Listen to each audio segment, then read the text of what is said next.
Hi everyone. Today is a special day because it's the feast day of St. Mary Magdalene.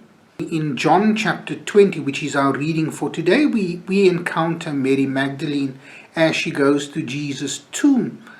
And there we hear that she's the first one to encounter the risen Jesus, but she's also the first person that Jesus commissions to go and tell the others that he had risen, a very privileged position.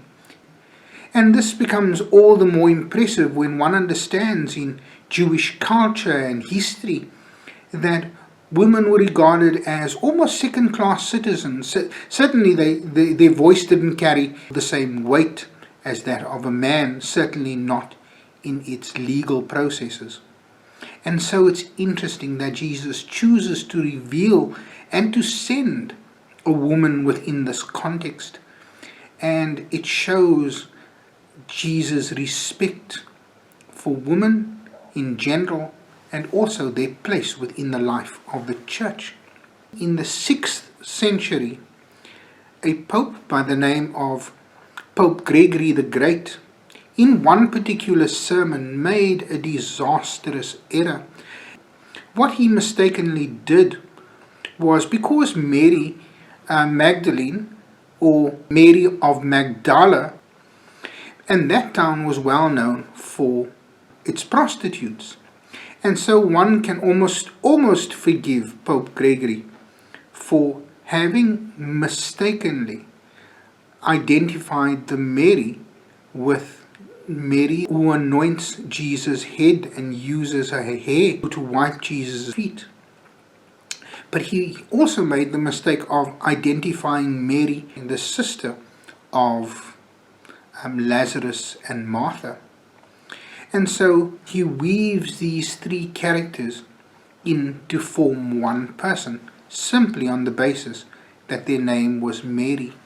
This seemed to have stuck, so the name Mary Magdalene has been so closely associated with women with such negativity.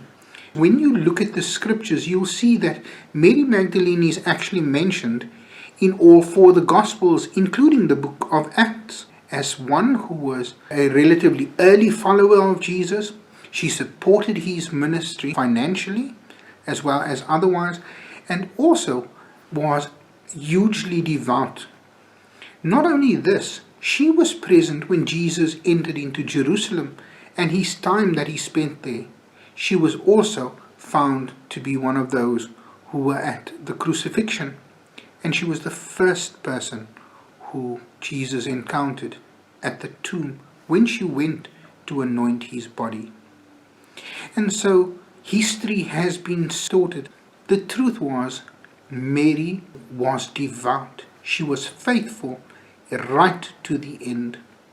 And so as we reflect on the life of Mary today, you and I are also called to remember her faithfulness, how devout she was, how committed she was, and that privilege of being given the responsibility to share her faith with others.